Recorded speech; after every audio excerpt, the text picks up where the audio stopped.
Good afternoon. This is Todd Kinski from APA Ohio from the Board of Trustees. I am here today to talk to you about the policy platform for the board. For those of you who don't know me, longtime member of the Board of Trustees since 2009. I am a planner with many years of experience. Currently the planning director for the city of Dayton, Ohio. So just a few things before we get started. First of all, we are going to be going over the existing adopted platform document. And you can find that if you haven't already printed it out or you have it open on another screen or something. If you go to ohioplanning.org/legislative, that will take you to the page where you just can then click on the link to open the existing document. If you don't have the document in front of you, it's not a big deal. I'm gonna show big parts of it and show you where all the changes are made. But if you want the larger context, feel free to do that. So to kind of give a quick overview of what we're going to do today. So again, the purpose of this is for members of APA Ohio to have a chance to review proposed changes to the chapter's policy platform. So what I'm going to do first is I'm going to just kind of walk through some of the background to kind of give you an idea of how did we get here, how did we get to the point where we have an adopted platform document, why do we have one. I'm going to go over some of the topics. I'm going to go over all of the topics that have been suggested as changes to the document. And I'm going to kind of give an overview or give you a reason as to why the committee who has prepared the changes is suggesting to either add or not add those amendments. And then I'm going to kind of walk through the document specifically and show you all of the proposed changes. Then we will then have an opportunity for you all to ask questions or make comments. And then I'm going to explain the next steps on how we get this thing from an idea to adoption by the Board of Trustees. So just as an overview, these are the folks that are on the state legislative committee. It's a very intelligent group of people. So just wanted you to know that we had some folks with a lot of experience giving this a lot of thought. And I want to thank all of them for their effort, and specifically wanted to call out Jenna LeCount, who's a new member of our committee, who actually took all of our comments and did the drafting of the proposed changes. So just a little background. Prior to 2012, and again, I will tell you that I've been on the board since 2009, and I got on the board because I was complaining about, I felt like the chapter should be doing more legislative work. So before 2012, we weren't really doing a lot. So we conducted a survey of all of our members to kind of find out what their concerns were, where we could be doing more work, really what the chapter should be doing relative to legislative issues.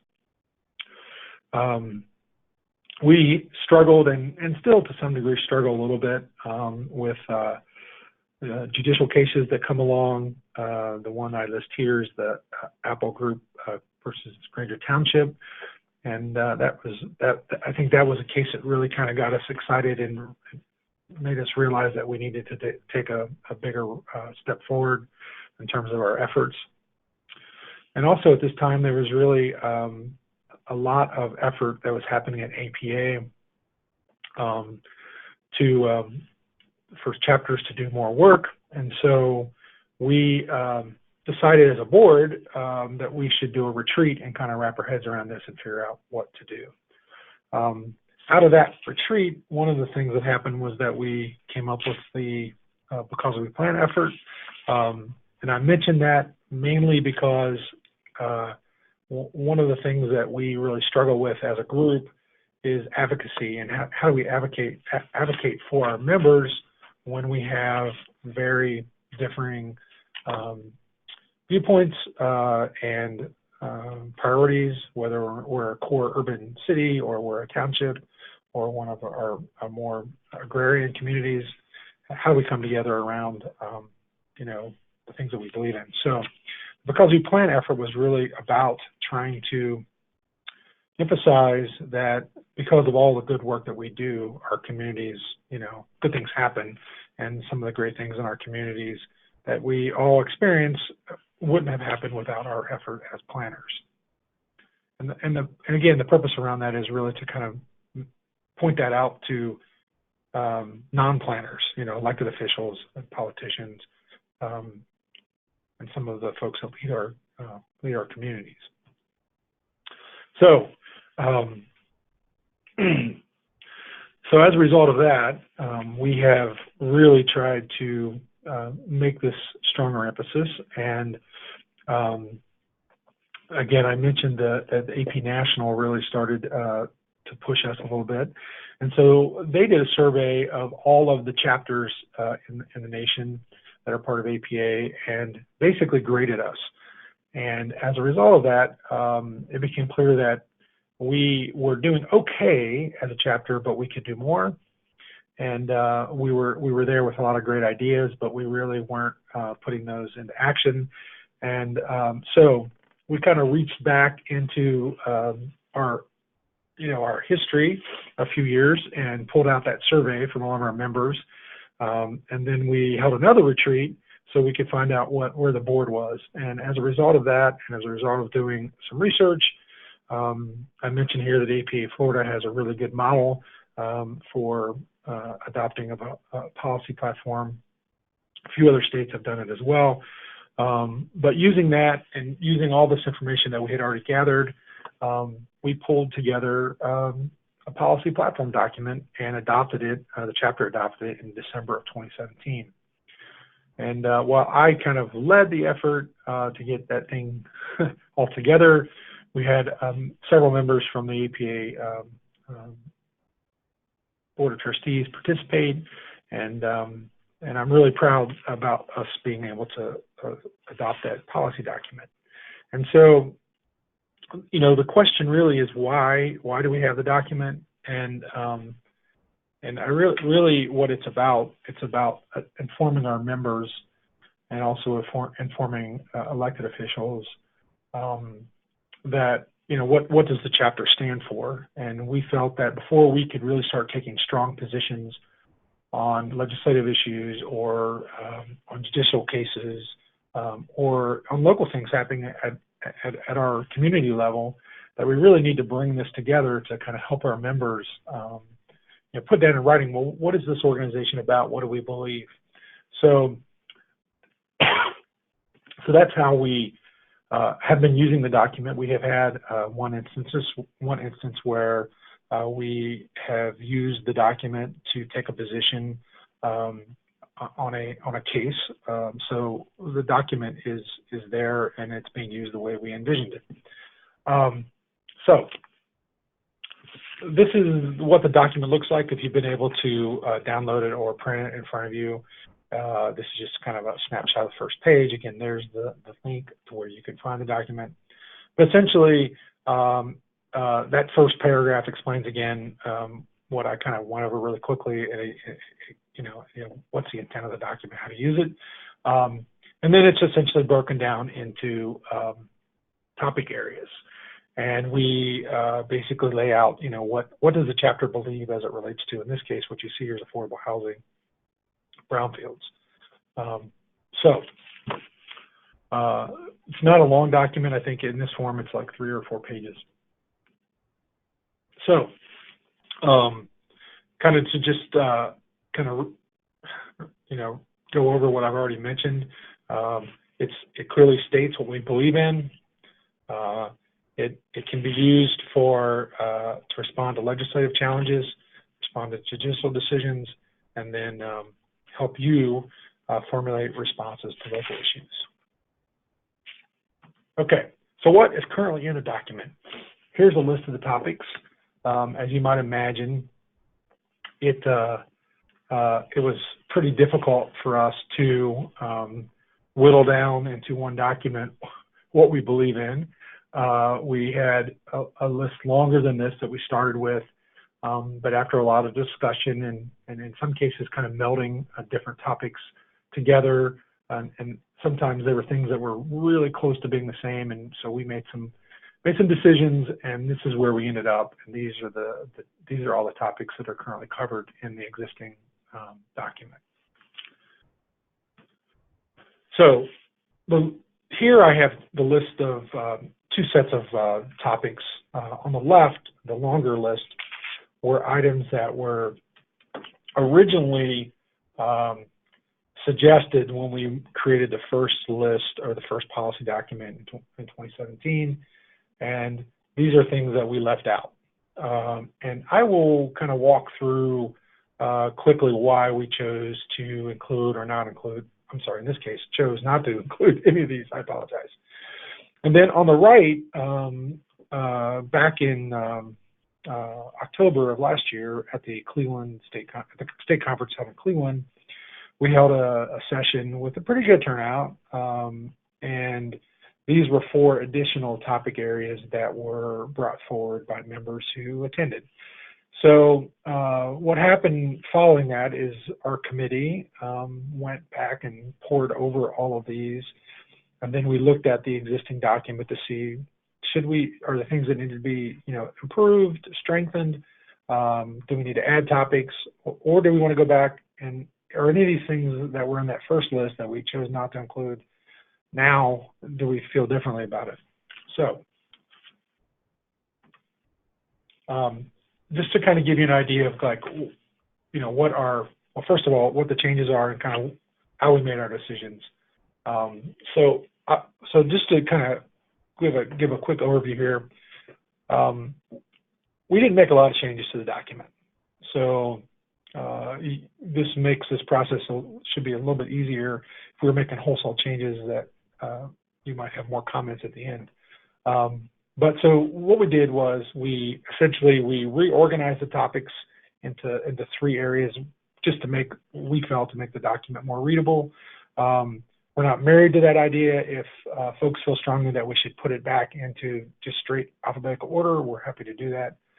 This was just really help the committee do its review better, and there are some things that are issues and some things that are things that we believe in and more like principles, and so and some are more like definitions. So we really wanted to just kind of break those up. We did add one item, disaster planning, and I will explain why we did that in a few minutes. And then we made some edits that I'm going to go over in the following slides. So what was our thinking on this? So we kind of had some guiding principles. First, we really only wanted to add critically necessary topics. So is there really something really missing from the document? And then we wanted to improve, revise, or strengthen the existing topics. So we felt like we did a really pretty good job the first time, but we could improve some of the items or make them better, or if there's something that happened since 2017 that we could include to strengthen the topic, we would do that. And then where possible, we pointed to APA policy guides that have been adopted at the national level. And our goal really, again, is just to kind of keep the document as concise as possible, because this is something we're going to give to other people who may not necessarily be planners. So the goal here is not to be exhaustive. It's really to bring forward the most important things that we believe in as an organization. So given that, what I'm going to do is, I'm going to back up for a second and go back to the list. I apologize for that, but I'm going to quickly walk through and explain to you why we added or we didn't add some of these topics, so you can get an understanding of the thinking of the committee.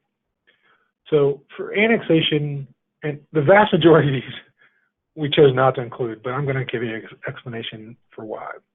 So annexation, we chose not to include it. because we saw this more as a local government or governance issue in general. We felt like it would be really difficult for the organization to take a stance on this topic without disenfranchising unincorporated areas or cities. So there's a push-pull between unincorporated areas and cities, and while we certainly recognize the importance of cities, we also recognize that we have a lot of our communities, and we recognize the importance of unincorporated areas as well. And this is really a battle between those two groups, and we just felt like there was nothing going to be served by taking a position on it. So disaster planning, again, we initially did not include this. I'm going to be very frank about this one, that I pushed really hard to include this, mainly because here in Dayton, last year at Memorial Day, we experienced several tornadoes hitting the city and surrounding communities, and it put a really strong emphasis for me on the need to be better prepared. And so with climate change and the incidents of weather events happening on a more frequent basis, I felt like that this was something that was really important to add. The local government fund, we this is one where we feel like also is a very hot topic that is really a funding issue that we're really not going to change. We certainly want communities to have all the funds that they need to manage their local government affairs, but we don't see this as really a pure planning issue, so we chose not to include it. Hazard mitigation, didn't include it as a specific topic because we felt like it was currently covered pretty well under climate change that's already in the document. Impact fees, mobility fees, we chose not to include this. First of all, we feel like the impact fees are pretty well legislated in Ohio, whether you agree with the current policy, if the policy exists. And mobility fees, again, we felt like it was more of a local funding issue relative to decisions that communities want to make around mass transit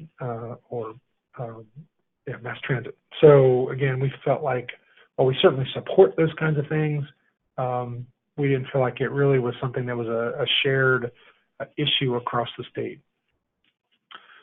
Managing change, well, we chose not to include that because we just weren't sure what that meant as it related to planning, very kind of an esoteric or philosophical topic, and so we didn't know where to start with that. Similar to the local government fund, we didn't feel like addressing the issue 2 was important. While that really is a major funding source for roadway projects, we did not see that as something we should do.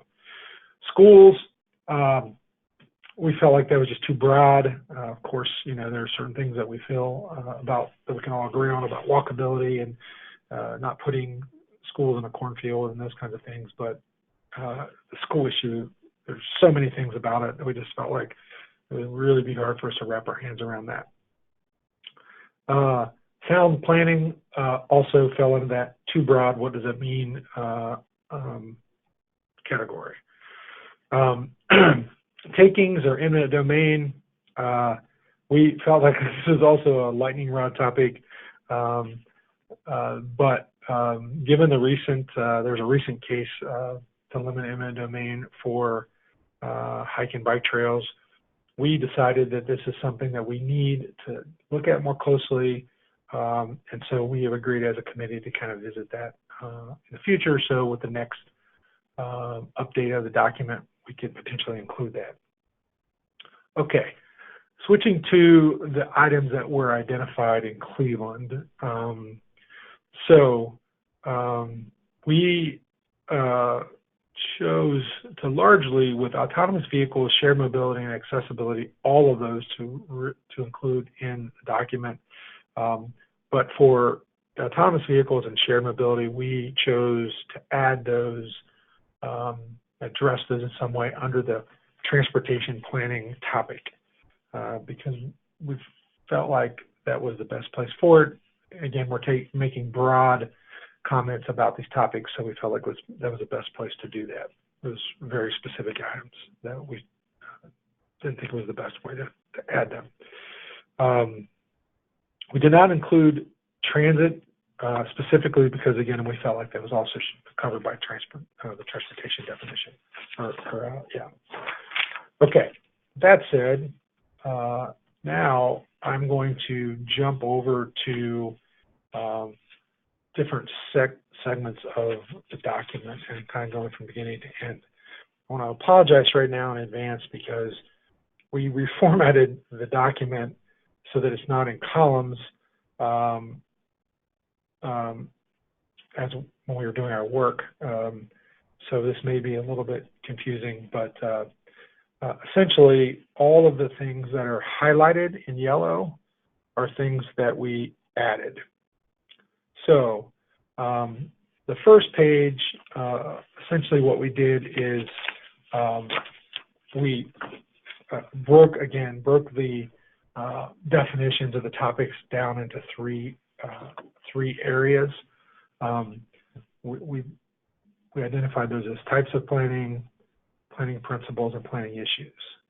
Now, again, we just did this because we thought it would help a non-planner to have an easier understanding of what we believe in and what the organization is about. But I'll reiterate, we're not married to this concept. If there's strong feelings against it, we will be happy to just go back to a straight alphabetical order of topics. Okay, we added disaster planning, as I mentioned already. I identified why we added it. And so I think that's pretty clear, just with the community, the environment we're in. It feels like we're having natural disasters more common, weather events are more common, weather seems to be more severe, whether it's flooding or storms or whatever. This is an important one, so that's why we chose to add it.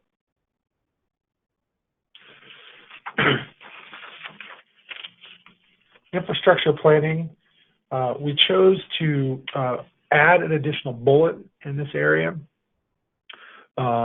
We just felt like that we hadn't made it clear about our feelings regarding green infrastructure and that should be promoted as part of our infrastructure work. So that's pretty straightforward. And then a couple of things in a couple of places, and I maybe glossed over this earlier, but we created subcategories of planning. So we felt like that rural planning is really that was a part of the original document. It's really kind of a subcategory of land use planning. So we created a couple of spaces where we have a kind of sub areas or subtopics. But again, in land use planning, we essentially added this a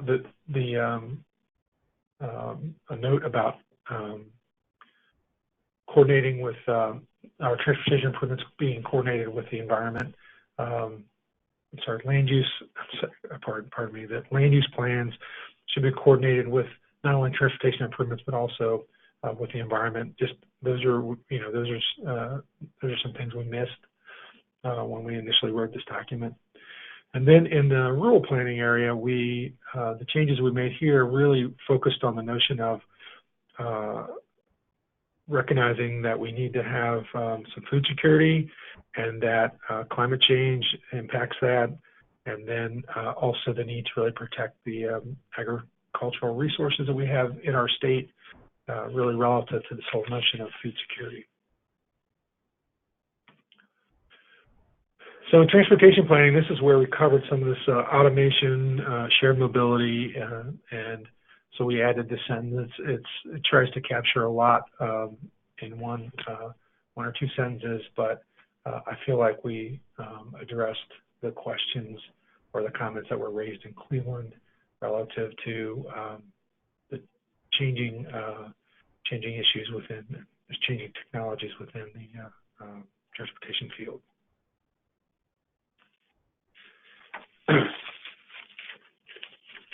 Under equity,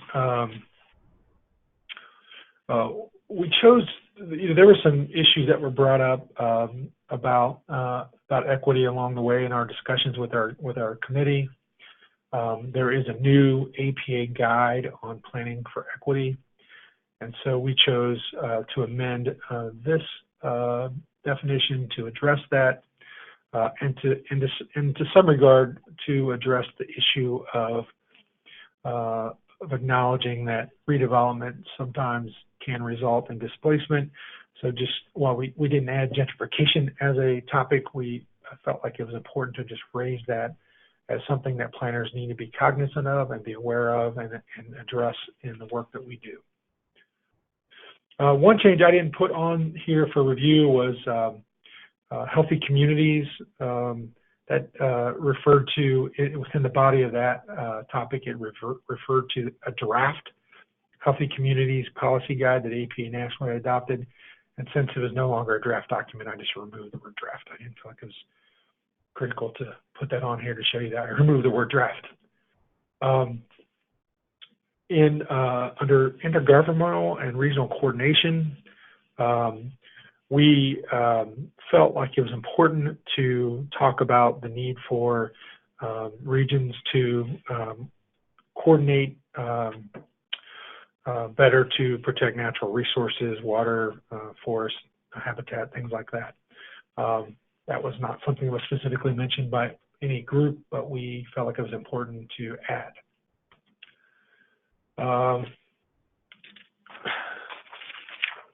Under water resource protection, we largely didn't change this. We just felt like there should be some acknowledgement that the two largest sources of drinking water for millions of Ohioans are either the Ohio River or Lake Erie. Certainly there's the buried aquifer that's in part of the state, but we just felt like that that land use and the things that we do, and we really want to make sure that these two bodies of water are recognized, that we really need to be very careful about the quality of those and limiting pollution in those two bodies of water. So that's it. That's kind of the totality of the changes. I know I kind of went through those very quickly, but at this point, if you have questions, you can submit those, and our moderator will, she will direct them to me, and I will try to answer those. So, are there questions? Well, here's your moderator, Christine Dorsey-Davis. I'm your executive director here at APA Ohio. So if you have any questions for Todd or any comments, you can type those in the questions box that's located in your GoToWebinar tool panel, and we can answer those for you. And I see that there's a raised hand. So if you could just submit your question, we are not giving sound access today. Let's see. Let me whip up my question slide here and we can go through some of these.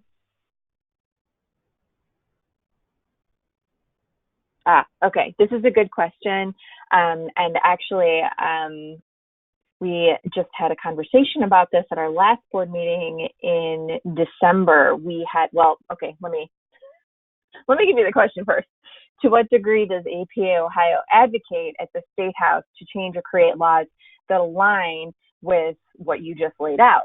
And I'll just briefly go over, we had a guest speaker at our last board meeting in December. Her name is Rachel Coyle, and she has just worked around the Ohio State House for the last 10 to 15 years. She's just great. And she came to our board meeting to talk to us about just that, how the State House works, how we, what our best routes are to work with legislators, to get legislators to understand what we're concerned about and what our constituents are concerned about. So Todd, if you want to kind of take it from there, I just wanted to kind of introduce to you all just the idea that it is in our, it's at our forefront right now. Yeah, that's great introduction, Chris. I so I'm trying to. So this has been a long journey. I think that we have recognized that many of us are public sector planners, not all of us, but many of the members, and so it creates some difficulties for us taking positions on issues, and so we've had to grapple with how do we as a planner impact things. So I think that's a challenge in its own, but we've tried to create this awareness that we as an organization we can take positions that maybe counter to one person's view within the organization, as long as the board is all on the same page. And so it's taken us a while to kind of get to that point. But this whole effort, this the Call to Be Plan effort, it's all about us starting to create this notion that we're advocating for the organization, we're advocating for planners. And so it's really building some recognition of the organization. So the other thing we learned is that many of us are really quite uneducated when it comes to how to interact at the State House. This training that we had at our last board meeting was very enlightening, because there were things that, for example, we were told that a lot of people actually don't call their legislators. And so when you call, you're likely to actually be able to talk to someone, which I was kind of blown away by. So we're learning about how we can be smarter and more strategic at interacting at the state level. But that's our goal. That's where we want to get. We're kind of in the second or third or maybe 10th year of a long-term plan to be more effective. So we have started taking positions on issues and writing letters to various elected officials. We've submitted testimony on a couple issues. So we're starting to build that. The biggest challenge that we have as an organization is that we're scattered across the state. And so, bills, one of the challenges that we have in Ohio is that the legislature is in session, not year round, but the bulk of the year. Whereas in other states, they'll have a very short legislative session for a few months or even a few weeks. Sometimes they only do it every other year. And we have kind of like just an unending legislative session. So having a presence in Columbus is something that we would really like to get. We've talked about different approaches, but that's where we want to be. So we're starting to dabble there, and we've started to get into that a little bit, but we really we need more resources, and we need more folks who have the ability and the nimbleness to be able to just, show up and testify when something comes along. So we're on this journey. We're getting there. So that's kind of my very long answer to a short question. Thanks, Todd. Real quick, because there were a couple of questions about this. Yes, we are recording this webcast. So if you jumped on late, or if you have a colleague that wanted to watch but had to step away, we are recording it. And we'll also have a copy of this PDF available together on the link that Todd provided earlier, ohioplanning.org/legislative, just so you know. Okay, so next question. In the transportation section, how are we addressing the importance of alternative modes of transport that address equity? So the example here is micromobility, such as e-scooters. I'm thinking about the context of certain jurisdictions banning e-scooters. Should we have a position on that? Do we encourage this micro-mobility phenomenon? Great question. Well, transportation is not my area of expertise. While I do dabble in it, I think we tried to be broad in our the change we made. We just addressed emerging transportation technologies, but specifically taking a position on things like e-scooters. I don't know. I mean, we did again address in here this first mile, last mile connectivity, recognizing that it really is a very important thing. So, I mean, I wouldn't say I would read this and anything in here would suggest that we oppose it. And I mean, we certainly have some words that address it. Yeah, I don't know. I mean, taking a position on a particular mode, to me, it's like we didn't take a position specifically on autonomous vehicles. So, yeah, I have to give that some more thought. I can run that by the committee and see how they feel about it. I know that it's one of those things where right now we're letting communities make the decision, and it's there's probably different factors in whether or not they're appropriate or not. So my promise on that is I could take it back to the committee for some additional vetting. But beyond that, I feel like we've kind of in a very general way addressed it.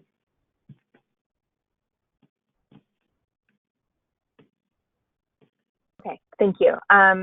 Next question. What about schools? Let's see. He says the state requirements for new schools that incentivizes building in cornfields versus reusing existing schools. There is no mention about schools and placement. Has the committee discussed that at all? We have talked about it, and I feel like I think I'm trying to go back to remember the conversation that we had, that a lot of schools in the state have been rebuilt in the last 10, 15 years, and I think we felt like we kind of missed the bandwagon on that one. We kind of like we're behind the curve on this one. Certainly we have feelings about connectivity and walkability, but I think we were just generally feeling like that the topic wasn't as relevant as it would have been if we had had a policy document 10 or 15 years ago. I don't think anyone opposed including it, but the issue of schools, if it was schools, citing of schools, then I think it would be a good topic to include. But the topic presented was just about, when we went through and had this survey, the members just said schools. And so we were kind of taking a stab at like, what do they mean by it? And there's a lot of issues with schools. We could get into things like, charter schools and school vouchers and urban schools versus suburban schools, and, open districts and closed districts. And I think the committee was just a little bit unsure as to what the suggested topic was about. So we just chose to take a pass on it. We did ask ourselves, is this really about school citing? And again, as I said, I think we felt like we were kind of, the topic wasn't as critical as it used to be, or as it was 10 or 15 years ago. The second part to that question was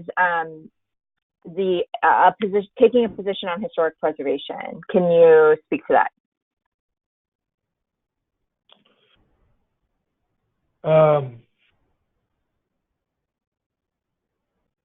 I can. I'm for it.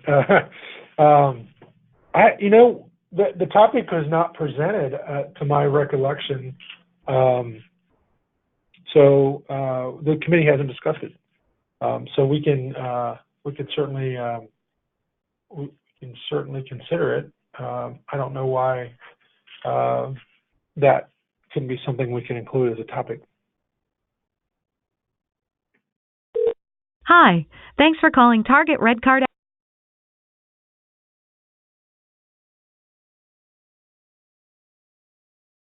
Okay, thank you. Next question.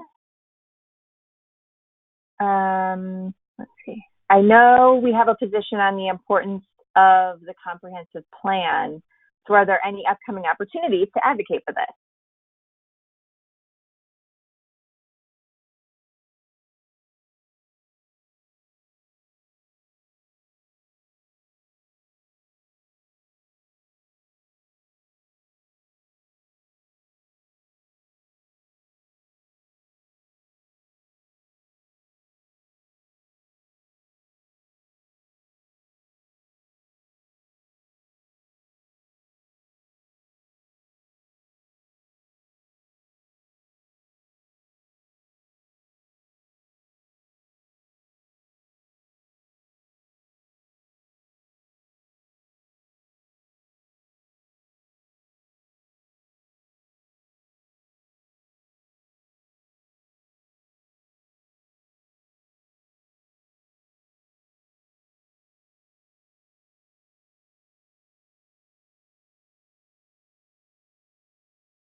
Hi, can anyone hear me? We're having sound issues. Can someone just type in that they hear? Oh, okay, we can hear now. That's good. Sorry, everyone. Okay, good. Thank you. I'm not quite sure how all of the sound disappeared. I can't say that's ever happened. Todd, are you still there?